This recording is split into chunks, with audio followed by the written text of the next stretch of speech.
Firman yang selalu membebaskan kami. Firman yang kami hormati. Hanya di dalam satu nama, Yesus Kristus Juru Selamat yang agung. Kami berdoa dan mengucap syukur. Kita sama-sama katakan, amin. Haleluya. Silakan duduk. Shalom. Sungguh luar biasa perjumpaan dengan Tuhan.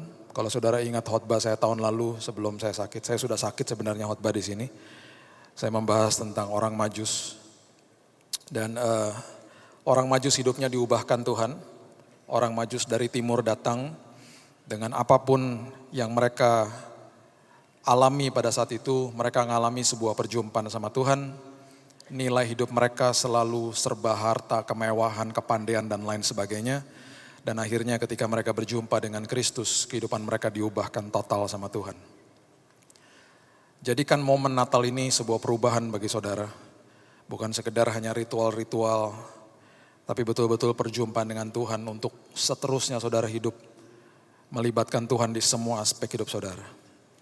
Saya udah pernah katakan kalau hati kita gak berkobar-kobar baca firman, ada yang salah sama kita. Tulisan firman itu luar biasa, saya tidak pernah puas-puas baca firman. Selalu nagih dan nagih dan nagih. Justru karena itu saya diberikan kepuasan. Karena Yesus sendiri mengatakan air hidup itu adalah satu-satunya yang bisa memberikan engkau kepuasan. Jadi setiap hari saturasi hidup saudara dengan firman Tuhan. Sayangi, cintai firman Tuhan. Karena ketika saudara terus renungkan dan renungkan dan renungkan, itu karena sesuatu yang hidup. Ada apapun di depan saudara itu pewahyuan akan keluar dengan sendirinya. Saudara akan betul-betul nanti merasakan apa yang saya katakan sekarang ini. Nanti saudara bisa rasakan sendiri. Ketika berhadapan dengan kesulitan, apapun ada hikmat yang keluar. Roh Kudus akan makin gampang bicara sama saudara. Ketika kebenaran itu merasuki hidup saudara. Karena nilai-nilainya dan perkataan-perkataan Yesus itu makin tertanam di dalam sini. Jadi tinggal dikutip sama dia. Ini loh firmanku, ini loh firmanku. Karena sudah dibaca terus, direnungkan siang dan malam. Udah merasuki hidup saudara. Jadi akhirnya suara Tuhan makin mudah. Banyak orang tanya sama saya, gimana Pak dengar suara Tuhan? Ada cara-caranya enggak? Baca banyak firman aja setiap hari. Nanti ketika menghadapi masalah kehidupan, apapun itu akan keluarnya lebih gampang. Karena sudah tertanam, tanpa kita sadari tertanam. Tinggal dikorek-korek dikit sama Roh Kudus sudah jadi pewahyuan yang luar biasa. Karena hidup, firman itu hidup. Ya. Lukas pasal yang kedua, ayat yang ke-10 mengatakan begini. Lukas pasal yang kedua, ayat yang ke-10. Lalu kata malaikat itu kepada mereka, ini departemen penerangan surga, dipimpin sama Gabriel, dikirim ke muka bumi. Biasanya kalau departemen ini dikirim ke muka bumi dengan cahaya sinar yang luar biasa, manusia selalu ketakutan dan selalu nih SOP-nya mereka lah, selalu bilang gini, jangan takut, baru ada kabar baik setelah itu. Sebab sesungguhnya aku memberitakan kepadamu, perhatikan kalimat ini, kesukaan besar untuk siapa? Seluruh bangsa. Seluruh dunia. Hari ini telah lahir bagimu, ayat 11, Juru Selamat yaitu Kristus Tuhan di kota Daud. Masalahnya, kenapa kok sampai hari ini kesukaan besar ini banyak ditolak sama orang? Kok sampai hari ini kesukaan besar ini gak jadi jawaban bagi banyak orang? Bahkan untuk orang Kristen yang menyebut Kristen pun banyak yang tinggalin Yesus juga. Banyak yang kecewa juga. Usut punya usut. Ternyata banyak kekristenan tidak menggambarkan Kristus. Banyak kekristenan tidak menggambarkan Yesus. Makanya Mahatma Gandhi, dia katakan begini, satu-satunya alasan kenapa saya tidak menjadi pengikut Kristus, itu karena kekristenan. Ironis. Satu-satunya yang menghalangi saya dan membuat saya akhirnya mengurungkan niat saya menjadi pengikut Kristus adalah kekristenan itu sendiri. Dia datang ke sebuah gereja, ditolak sama pengawal di depan situ. Waktu itu India masih zaman perjanjian Inggris. Dan dikatakan kamu orang tidak layak masuk ke dalam gedung gereja. Ini kasta yang tinggi, hanya orang-orang India yang kastanya tinggi dan bangsawan-bangsawan dari Inggris. Saya suka dengan pengajaran Yesus. Saya suka dengan apa yang Yesus ajarkan. Tapi saya gak suka sama orang Kristen. Kita udah pernah bahas eksposisi perjalanan ke Emmaus. Bagaimana transisi sebelum Yesus naik ke surga, dia memberitakan dan memberitahu kepada kedua muridnya. Dan pelajaran yang sangat penting bagi kita sudah pernah bahas. Sebentar lagi aku naik, kamu jadi perwakilan aku. Jangan sia-siakan pengorbanan aku. Makanya kenapa kehidupan ini, hidup kita ini harus, saya ulang ya, harus ada buahnya. Kalau nggak ada buahnya, orang nggak akan bisa lihat Yesus. Dan akhirnya kita berpikir, buah-buah. Saya nggak suka Pak khotbah-khotbah kayak begitu. Sesuatu yang nggak bisa terlihat Pak. Seringkali manusia mengejar memang hal-hal yang terlihat, materi, jabatan, status untuk diperlihatkan kepada orang lain. Pengajaran-pengajaran tentang damai sejahtera, sukacita, iman, kekudusan, karakter ilahi kurang populer. Padahal itu yang menyelamatkan manusia. Padahal itu yang membebaskan manusia. Saudara tidak akan pernah tahu bahwa itu sangat penting sebelum saudara menghadapi sebuah kesengsaraan hidup. Ketika saudara berhadapan dengan kesulitan hidup, perkara-perkara yang tidak terlihat itu menjadi modal utama kehidupan. Di situ kita akan sadar materi saya tidak ada artinya, jabatan saya tidak ada artinya, baju saya tidak ada artinya, status saya nggak ada artinya. Tapi damai sejahtera Tuhan, sukacita Tuhan, iman, pengharapan, itu modal saya. Yang tadinya saya nggak mau dengar khotbah seperti itu, saya tidak kejar hal seperti itu. Di situ kita nangis-nangis. Di situ kita tidak punya kekuatan justru. Padahal ini yang harus dilakukan tiap hari. Mengejar hal-hal yang seperti ini. Karena apa? Ada nilai kekekalan di dalamnya. Dan ketika hal-hal ini dikejar, hal-hal ini saudara hidupi, ini adalah sesuatu yang tidak bisa dicuri sama iblis. Karena diberikan sama kerajaan surga, diletakkan di dalam rohnya manusia. Tidak bisa dicuri sama dunia. Tidak bisa dicuri sama dunia. Dan ketika hidup kita berbuah, bukan sekedar orang lain akhirnya lihat Yesus, lihat kekristenan ini menggambarkan Kristus, kita pun tertolong sama kehidupan yang berbuah gitu loh. Masalahnya orang tidak mau berbuah karena manusia dan banyak kehidupan tidak mau ditanam sama Tuhan. Tidak mau ditanam sama Tuhan. Saya sudah bahas tentang prinsip ini sedikit di khotbah saya yang lalu. Saya mau jelaskan kepada saudara. Yesus hadir, dia hidupnya akhirnya ditanam, bangkit di hari yang ketiga. Sebenarnya kata yang lebih tepat, dia adalah Tuhan yang diplanted, yang ditanam bukan dikubur. Dikubur jadi busuk, ditanam keluar pucuk dan berbuah. Yesus gak pernah jadi busuk. Makanya semua yang dia hidupi, semua yang saya pernah ajarkan di sini yang Yesus menjawab kebutuhan bukan keinginan, itu semua kehidupan dia yang dia jalankan setiap hari. Kalau itu kita teladani, bebas kita.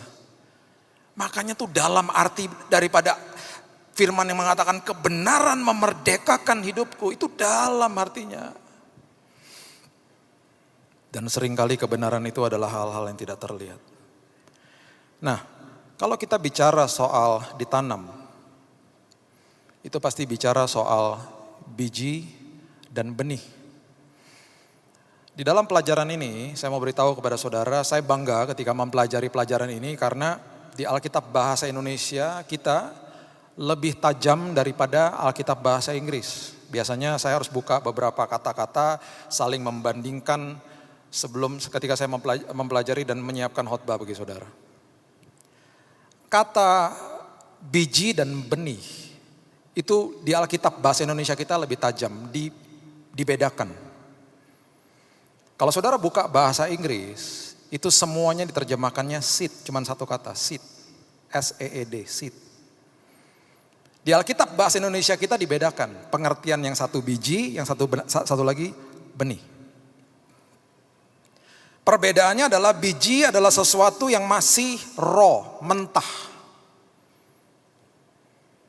Makanya digambarkan itu sesuatu yang paling kecil, paling mentah.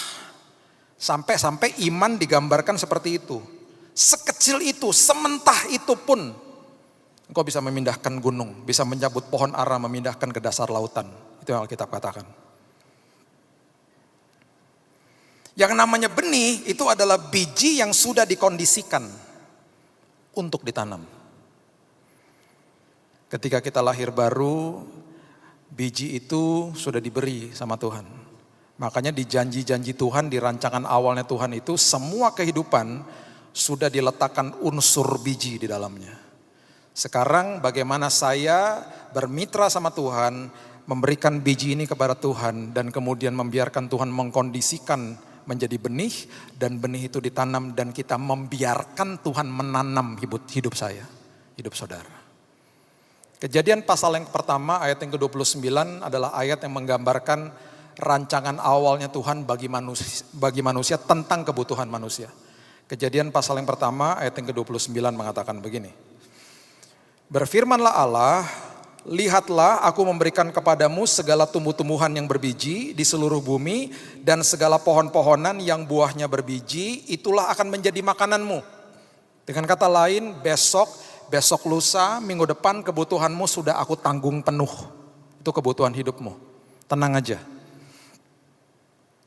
Di dalam kebutuhan-kebutuhan hidupmu sudah aku tanam unsur yang namanya biji. Makanya kenapa di ayat ini bijinya disebut 2 kali. Komoditas yang paling luar biasa yang Tuhan titipkan dalam hidup manusia adalah waktu, uang, dan talenta. Waktu, uang, dan talenta adalah titipan Tuhan yang terbesar yang seringkali kita hitung-hitungan sama Tuhan. Karena kita pikir itu milik kita. Padahal itu titipan surga. Di dalam 3 hal ini ada unsur biji, makanya kenapa harus selalu ditanam. Uang harus ditabur lagi. Talenta harus ditabur lagi, ngajari orang lain. Gak semua orang punya talenta kayak saudara. Semua dikasih kepandaian berbeda-beda. Kalau ada yang mau belajar silahkan nih saya kasih. Apalagi waktu. Saya tabur waktu saya, Tuhan. Ini hal-hal berharga. Dan tentang kebutuhan hidup tenang aja karena sudah dicukupkan sama Tuhan.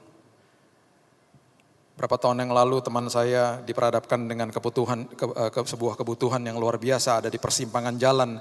Dia harus memilih kontrak ratusan juta atau memilih ikut Tuhan full time waktu saat itu, keputusan yang sangat sulit. Dia bilang, Tuhan saya akan tabur waktu saya akan tabur keuangan saya walaupun tinggal sedikit. Kalau saya ikut Tuhan, ikut full time, 3 bulan pertama saya akan pasti kesulitan ekonomi. Komponen terbesar saya adalah saya harus beli susu. Anak saya masih kecil Tuhan. Dan ini salah satu komponen terbesar, biaya terbesar. Betul, satu hari anaknya kehabisan susu, besok pagi udah harus minum susu lagi. Dia tidak telepon siapa-siapa, tidak minta siapa-siapa, dia angkat kaleng susunya. Dia bilang, Tuhan aku buang ini kaleng susu. Aku percaya Tuhan akan mencukupi kebutuhan aku. Dia buang kalengnya. Dia bilang besok paginya anaknya bangun dia udah gak tahu harus minum apa. Tapi tidak pernah bergantung sama siapa-siapa. Tidak pernah telepon keluarga atau teman untuk pinjam uang.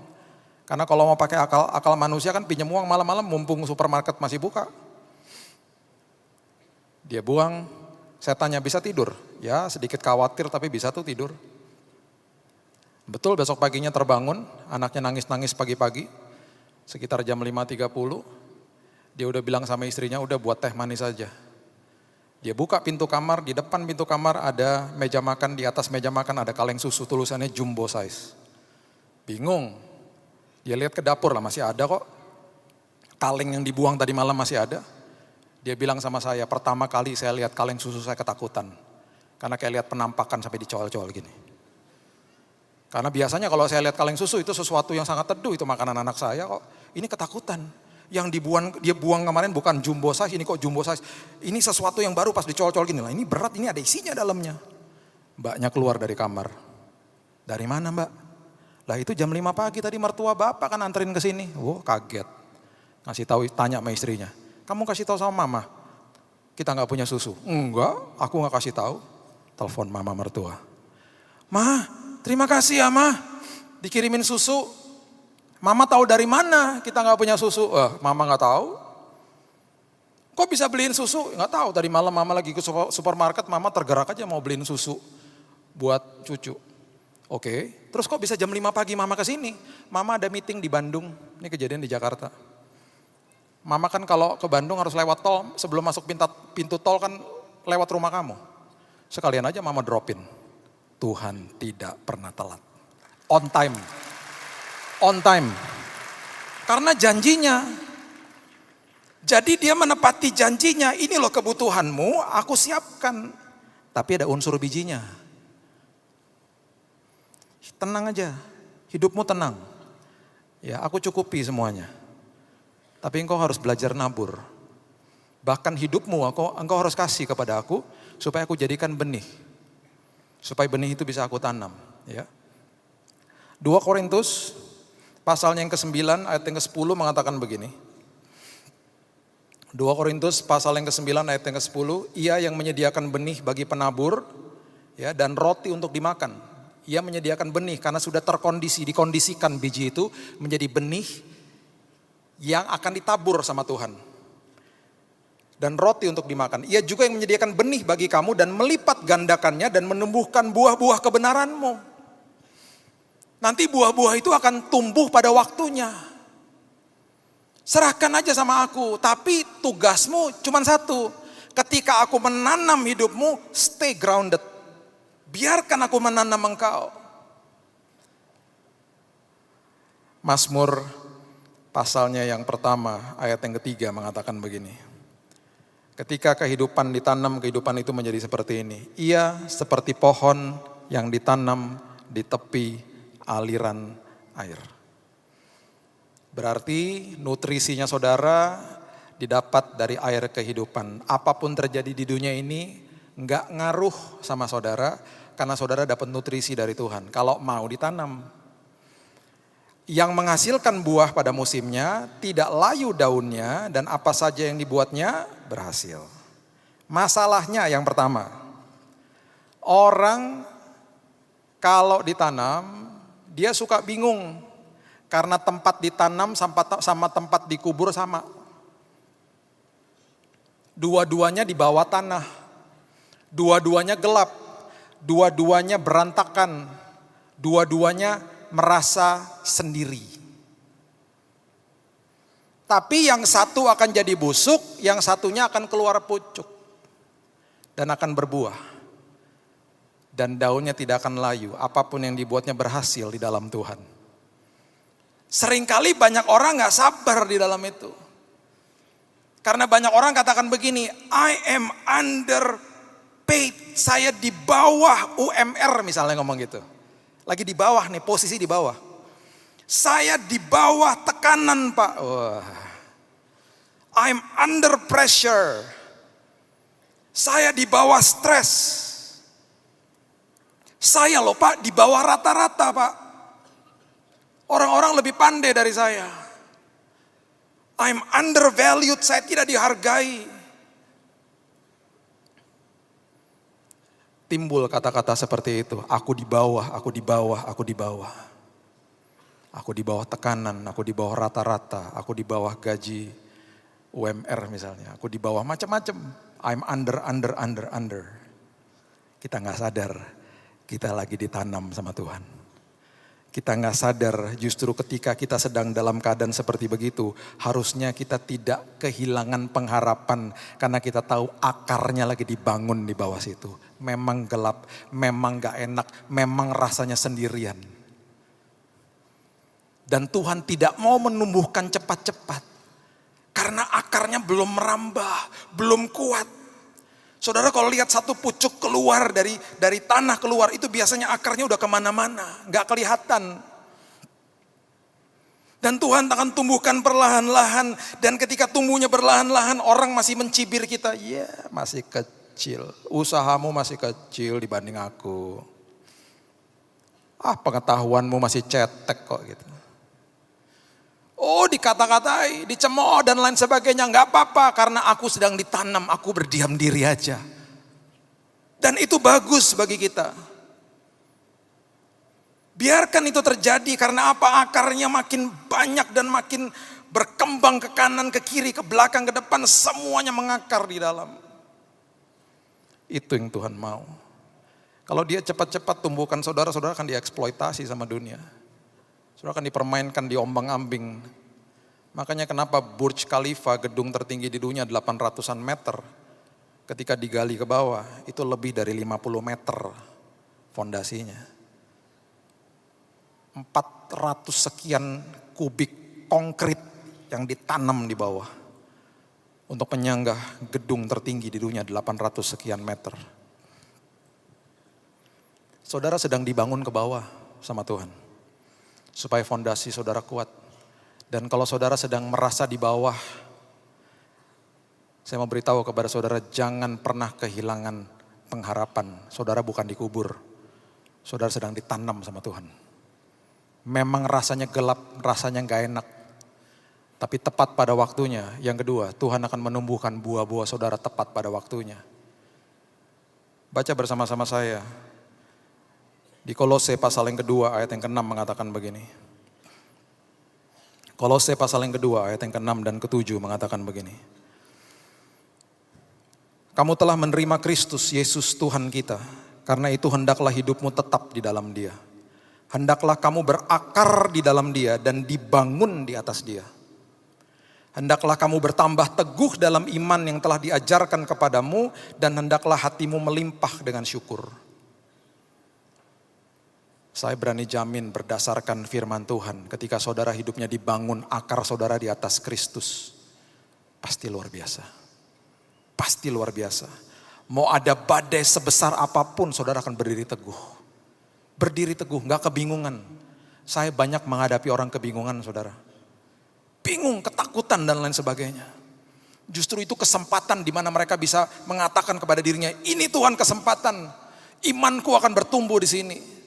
Makanya kejar hal-hal yang tidak terlihat. Ketika badai datang, saudara siap. Yohanes pasal yang ke-15 ayat yang ke-10 dan 11 mengatakan begini. Yohanes 15 ayat yang ke-10. Jikalau kamu menuruti perintahku, kamu akan tinggal di dalam kasihku. Seperti aku menuruti perintah Bapakku dan tinggal di dalam kasihnya. Semuanya itu kukatakan kepadamu supaya sukacitaku ada di dalam kamu dan sukacitamu menjadi penuh. Ini Paulus menulis ini gak sembarangan. Ya. Paulus menulis di Galatia maksud saya. Di Yohanes ini sudah ditulis. Dan di Galatia 5 ayat 22, buah roh itu berkesinambungan dengan ini.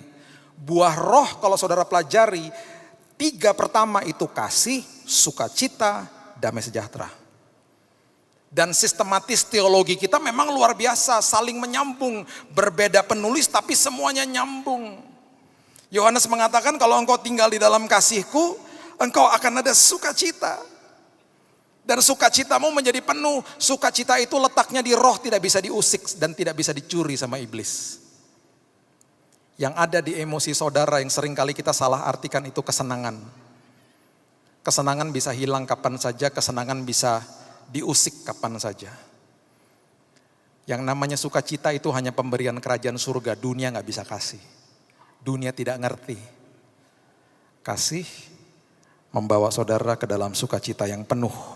Sukacita yang penuh membawa saudara ke dalam damai sejahtera. Filipi pasal yang keempat, coba saudara lihat.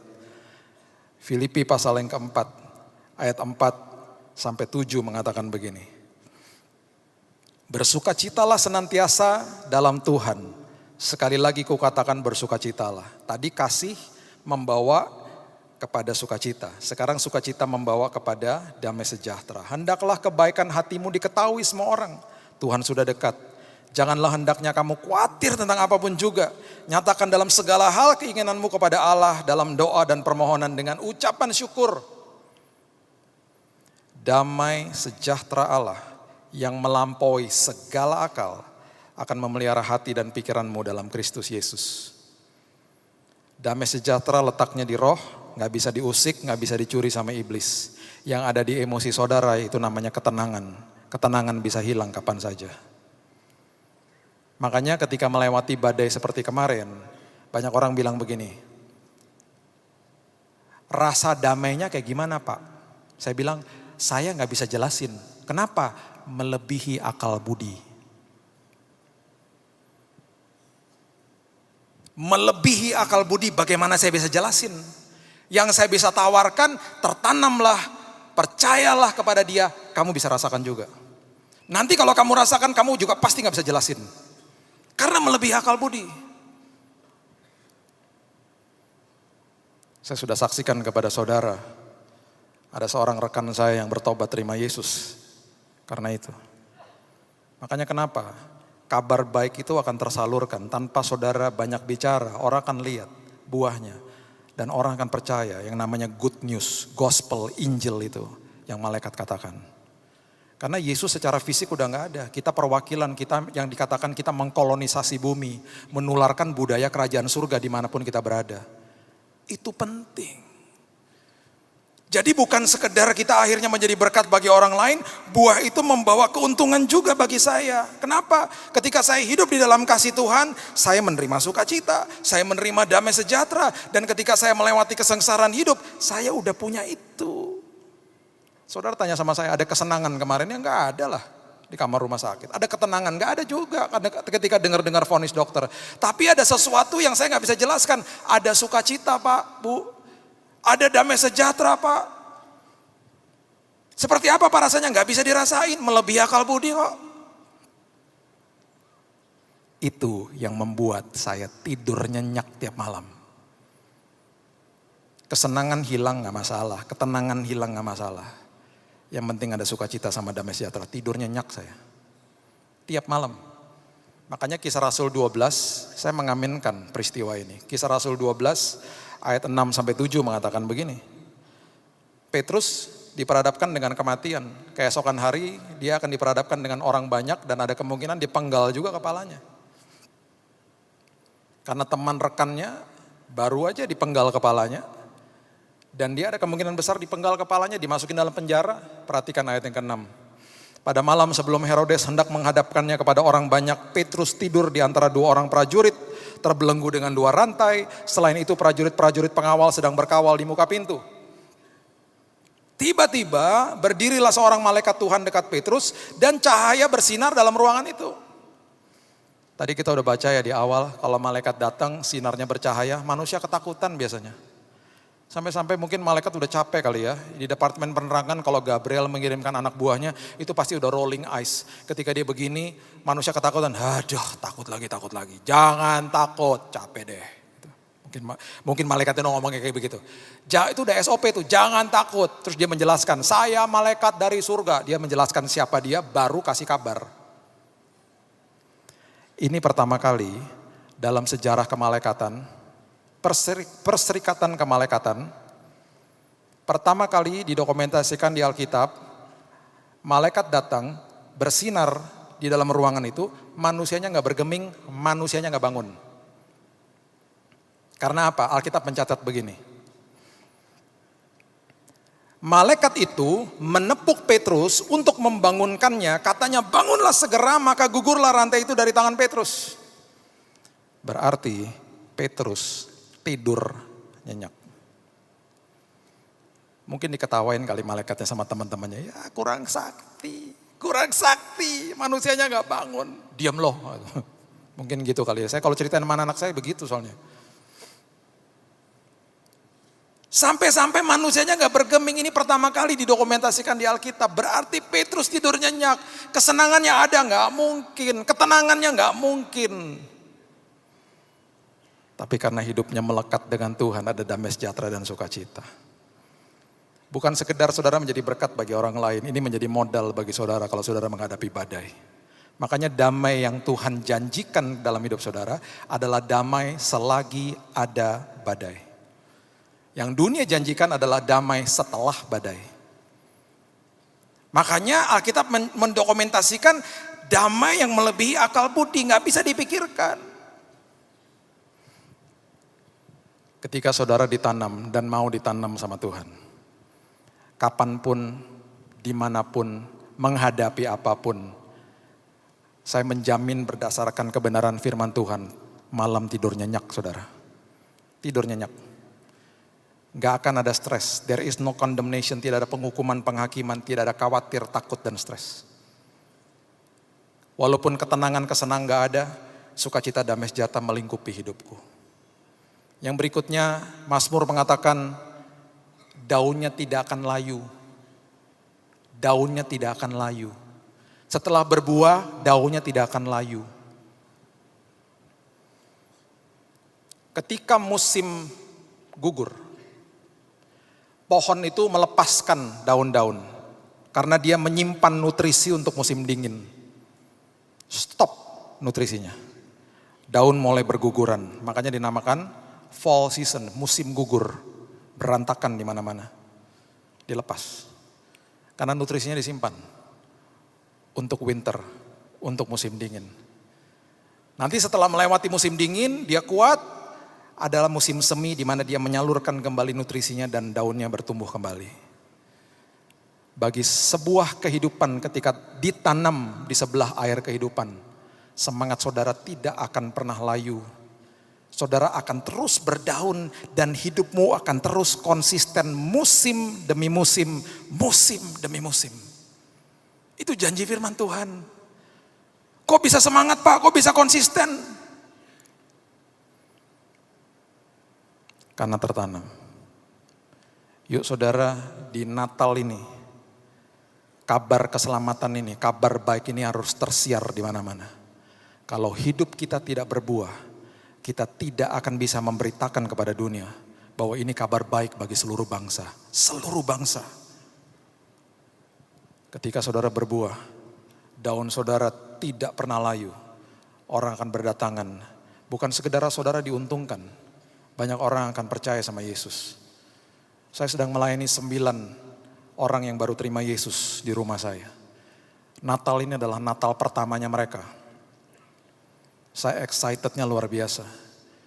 Minggu depan mereka akan datang ke rumah, tanggal 25 maksud saya, mereka akan datang ke rumah semuanya. Nah, kami akan merayakan Natal bersama-sama, ini Natal pertama mereka. Merinding saya. Mereka mulai tertanam di komsel di rumah saya semenjak Agustus kemarin. Perkara-perkara besar terjadi. Baru terima Yesus dikasih karunia nubuatan. Baru terima Yesus dikasih bahasa roh. Kagum saya sama pekerjaan Tuhan. Tuhan itu luar biasa dan dahsyat. Makanya hidup di dalam kasih-Nya. Kejar perkara-perkara yang tidak terlihat. Kehidupan kita makin berkualitas di dalam Tuhan. Dan pada akhirnya Mazmur mengatakan apapun yang diperbuatnya berhasil. Jangan pernah uproot yourself. Jangan pernah mencabut dirimu dari proses itu. Banyak orang gak tahan. Dia mencabut dirinya dari proses itu dan memindahkan sendiri ke tempat yang lain. Gak enak di sini, cari tempat yang lebih enak aja. Kalau saya gak mau ditanam di sini. Makanya banyak orang pindah-pindah gereja. Nah, di semua tempat pasti ada masalah. Bahkan ada orang pindah-pindah keluarga malahan. Cerai sana, cerai sini. Nah, gak mau tertanam. Gak mau tertanam. Salah satu contoh yang akhirnya merepotkan banyak orang adalah ketika Sarah disuruh tunggu 25 tahun sama Tuhan, dia gak mau. Setiap ulang tahun itu pasti mengingatkan dia. Aduh tambah tua ya, mana anaknya? Aduh tambah tua ya. Gak sabar bilang sama suaminya, kamu tidur aja sama hamba saya namanya Hagar. Biar cepat kita punya anak. Atau kamu yang punya anak. Gegeran sama Hagarnya. Itu contoh orang yang gak mau ditanam. Membuat repot akhirnya semuanya. Tapi ada 3 anak muda, Sadrak, Mesak, dan Abednego. Sebelum dijebloskan ke dalam tungku api, mereka mengatakan begini, ayat terakhir, Daniel 3 ayat 16 mengatakan begini. Daniel pasal yang ketiga, ayat yang ke-16, firman Tuhan mengatakan begini. Lalu Sadrak, Mesak, dan Abednego menjawab Raja Nebukadnezar, tidak ada gunanya kami memberi jawab kepada tuanku dalam hal ini. Bahasa Inggrisnya, we do not need to defend ourselves. Kami nggak butuh untuk membela diri kami, karena kami tahu siapa yang bela kami. Saya nggak pernah lupa interview teman-teman atau satu tim daripada Michael Jordan waktu mereka main basket tahun 80-an, 90-an. Mereka katakan begini, saya nggak takut. Kadang-kadang tim kita udah jauh tertinggal sama tim lain. Karena saya tahu ada Michael Jordan di dalam tim saya. 90% biasanya kita selalu menang. Karena dia selalu yang bail us out. Dia selalu yang menolong kita di menit-menit terakhir. Yesus tidak pernah berseberangan sama saudara. Dia ada di pihak saudara, dia berperang bagi saudara. Di ujung daripada cerita itu, raja yang menjebloskan ke dalam tungku api adalah raja yang sama yang mengeluarkan mereka dari tungku api. Selagi api itu sedang bernyala. Dan Alkitab mencatat tidak ada bau hangus sedikit pun. 2 minggu lalu ada orang tanya sama saya. Lah sakit, saya baru dengar kesaksiannya sakit. Kok gak kelihatan bekas sakit? Saya ingat sama ayat ini. Mau ditanam Pak, kalau mau ditanam gak ada bekasnya nanti. Justru yang keluar adalah kemuliaan Tuhan, bukan kehebatan kita. Saya tutup dengan cerita ini. Minggu lalu ada rekan saya dan istri saya datang ke rumah. Dia bilang begini, bisnis saya kolaps. Saya habis-habisan. Saya mau beritahu ini kepada saudara supaya saudara belajar. Saya juga belajar, ya. Kita sama-sama belajar. Orang ini ada dalam titik penghabisan terakhir. Makanya banyak jemaat tanya begini, Pak gimana Pak? Besok udah deadline Pak. Pak gimana Pak? Bingung Pak. Saya selalu bilang gini, bagus. Saya udah gak tahu lagi mesti ngapain, bagus. Kok bagus Pak? Ya bagus. Kalau kamu bilang kamu gak tahu lagi harus ngapain, itu bagus. Tuhan paling suka kayak begitu. Selama kamu masih bilang aku bisa, Tuhan gak akan coba campur tangan. Dia bilang, kamu tahu gak, bisnis saya udah kolaps dan saya tinggal punya mobil satu, mobil niaga, mobil pickup. 2 bulan cicilan terakhir saya udah gak bisa bayar. Debt collector datang ke rumah. Debt collectornya marah-marah. Dia bilang gini, Mas mau ngamuk-ngamuk, mau marah-marah sampai kapanpun gak akan menambah uang di rekening saya. Ini loh Mas, tetap 0. Udahlah Mas, gak usah marah-marah. Saya kalau ada uang juga saya bayar. Nih lihat aja, bangkrut usaha saya. Ini toko saya, udah tutup, mau tutup udah. Akhirnya debt collectornya mereda, pulang. Besoknya di WhatsApp sama debt collector. Saya dikasih lihat WhatsAppnya. Bu, saya udah bicara Bu sama orang sales. Untuk tagihan 2 bulan ke depan, tagihan yang terakhir ini, biarkan saya sama orang sales yang nalangin dulu, bayarin dulu. Nanti kalau ibu ada uangnya, ibu nyicil aja ke saya. Mana ada debt collector yang bayarin. Kalau enggak debt collector dikuasai sama roh Tuhan, gak mungkin. Gak mungkin. Kok bisa dalam satu hari ada pernyataan itu? Makanya ya, kalau udah di titik-titik terakhir itu paling nikmat udah. Biarin aja. Tuhan, aku sudah lakukan apa yang aku bisa. Aku cuman punya dengkul sama air mata. That's it. Tapi dengkul dan air mata ketika bermitra sama Tuhan jadi perkara besar. Sederhana kok. Di saat aku udah gak bisa apa-apa, Tuhan akan berkarya. Dan selalu jawaban Tuhan tepat. Selalu begitu. Ketika dia mendapat kenyataan ini, dia bilang lagi sama dirinya sendiri, lah kan berarti saya ada hutang, saya harus bayar dong 2 bulan. Nah, besoknya ada jawaban doa lagi. Kuncinya cuma berserah kok, mengucap syukur kok. Besoknya ada temannya bilang begini, Mbak itu mobil gak diapa-apakan? Ya enggak. Mau ngapain lagi? Bisnis udah mau bangkrut begini kok. Udah tak sewa ya mobilnya, saya karyakan mobilnya. Oh ya boleh, saya kasih DP dulu ya, habis itu nanti bulan ketiga saya mulai nyicil sama kamu, setiap bulan saya kasih uang terus, pokoknya uang sewanya gitu. DP-nya ketika dikasih persis untuk bayar debt collector sama orang salesnya untuk pembayaran 2 bulan. Mobilnya lunas, langsung lunas. Caranya Tuhan kan ajaib. Dia sampai bilang begini, mobil saya lunas, bulan ketiga saya dapat uang pemasukan, bisa bergulir lagi usaha saya. Sekarang usaha saya mulai dibangun lagi, tapi dulu dibangunnya atas kebanggaan dan dibangun di atas kesombongan diri saya. Sekarang dibangunnya di atas Kristus. Dibangunnya di atas pengharapan yang benar dan pasti akan tumbuh menjadi luar biasa. Dan ketika itu terjadi, hal-hal besar akan terus naik dan tidak pernah turun. Menjadi kepala bukan menjadi ekor. Kuncinya cuma satu, mau ditanam. Dan ketika ditanam, itu artinya bukan dikubur. Ditanam akan keluar tunas, akan berbuah. Daun saudara tidak akan layu. Dan pada ujungnya, apapun yang saudara buat berhasil di dalam Tuhan. Berikan tepuk tangan kita untuk Tuhan kita. Tuhan Yesus dahsyat, Tuhan Yesus luar biasa. Terima kasih Tuhan, kami mengucap syukur buat sore hari ini. Berterima kasih buat firman Tuhan. Berterima kasih buat momen Natal ini, momen yang sangat indah Tuhan. Bersama dengan keluarga, bersama dengan teman-teman jemaat, merayakan apa yang kau lakukan bagi kami ribuan tahun yang lalu Tuhan. Yang kami tidak akan pernah mau lupakan dalam hidup kami. Menjadi bagian yang sangat erat dengan jiwa kami. Oleh sebab itu Tuhan, kami mau betul-betul hidup kami dari hari ini sampai selama-lamanya mengalami Yesus dalam hidup ini. Tertanam di tepi aliran air kehidupan. Supaya pada waktunya buahnya akan tumbuh.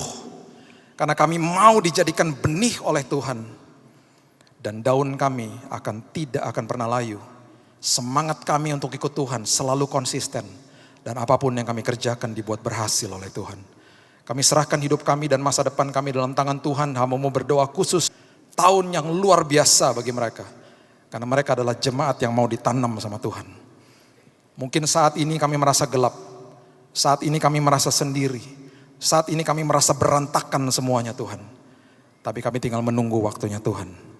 Ketika kami stay grounded, tetap mau ditanam. Pada waktunya Tuhan akan menumbuhkan buah-buah kebenaran kami. Meteraikan firman ini Tuhan. Dan kami akan menjadi pelaku-pelaku firman yang luar biasa. Di dalam satu nama, Yesus Kristus Juru Selamat yang agung, kami berdoa dan mengucap syukur. Kita sama-sama katakan, amin. Haleluya.